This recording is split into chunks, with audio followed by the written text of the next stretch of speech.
Hi, everybody. This is Elenbaas from Nightlight Astrology. It is Tuesday, November 12th, and the moon is full today in the sign of Taurus. Now, you could easily have been feeling that full moon as early as Sunday, yesterday, Monday, or even today, and even into tomorrow. The orb of a full moon typically lasts from the time that a planet starts ingressing into the sign in which the moon will be full. For that, this full moon, it was Taurus on Sunday, and then you'll feel it all the way until the planet leaves that sign, which is going to be into later this evening into tomorrow. So that is a range of, it's kind of like I used to work as a social worker, and even the doctors on staff, they knew I was into astrology, and I was in the closet about it at the time, and they were like, they would, kind of grumble about me being crazy or whatever. But they would always say, but there is something to the full moon, because even on the full moons, we know that there's a larger number of clients that decompensate. I worked with schizophrenic adults. And so there was, just the potential for people to have a decompensation under the full moon was higher in an event or an episode of some kind. But you think about it like this. I would ask them, I would say, like, exactly when the moon was full. They say, no, just like right around the full moon. And that's the kind of thinking that we need as astrologers that unfortunately sometimes we don't have because we get too technical. The full moon is really visual in the sky, like about the time it's full. And on a technical level, mostly the time that the moon is in the sign that constitutes the full moon. So that's just some technical notes. I'm not going to bring this up on the chart to show you. I just wanted to say a few things about this because I'm going to be saying there's a lot more astrology coming up. And this full moon is engaging the opposition to Mercury and the sun. Mercury is retrograde. There's a lot more really interesting aspects to come this month. I don't have this full moon circled as like the most explosive full moon in the world. It's an exalted full moon in the sign of Taurus, which means that you may be receiving forms of lunar support right now. Lunar support can be material or physical support. Taking time to take care of your body comes naturally, maybe.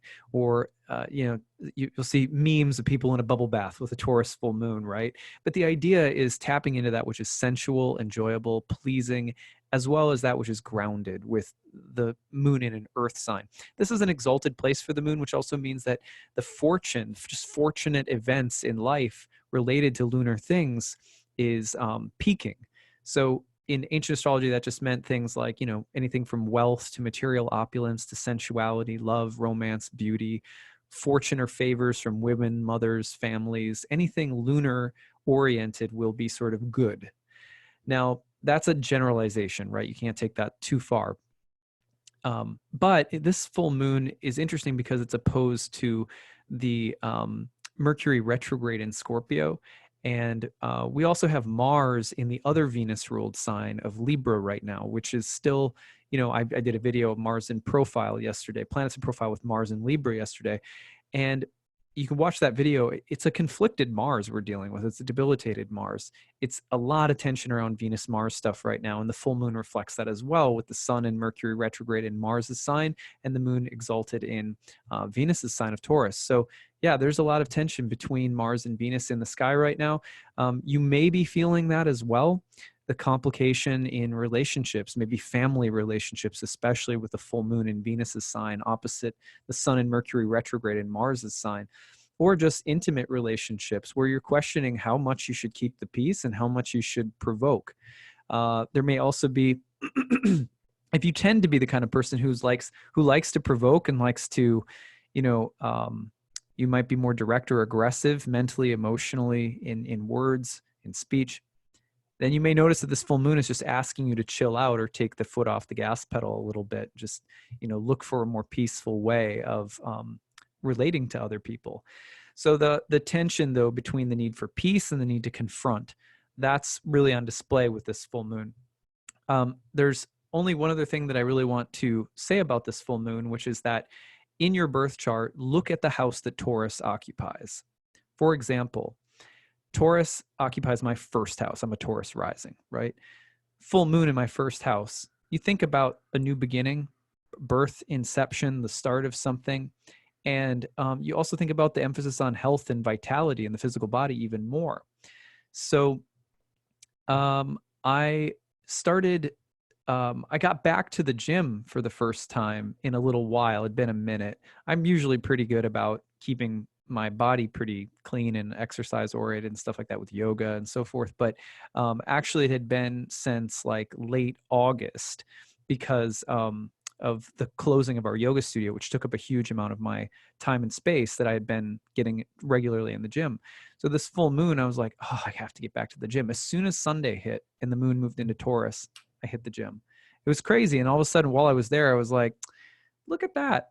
And of course, so it's funny how just, you know, as a Taurus rising, maybe this only applies to people who have some Taurus energy in their charts, but I think it's universal, which is that it's amazing how many problems you think you have that you think are a big deal that getting a nice sweat won't cure, right? Like just sweating and breathing, even if it just means going for a vigorous walk, moving your body is an easy way to move stuff out of your mind.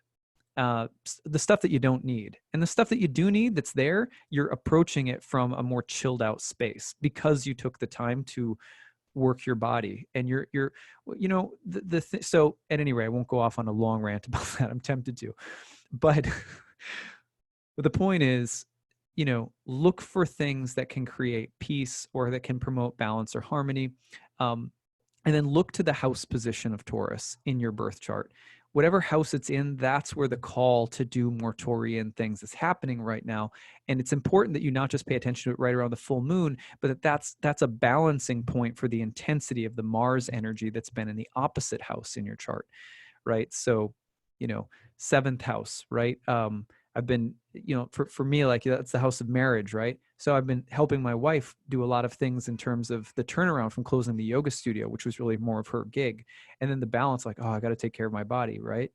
Just a simple thing, right? And for us, thankfully, there's not been really any tension around it either.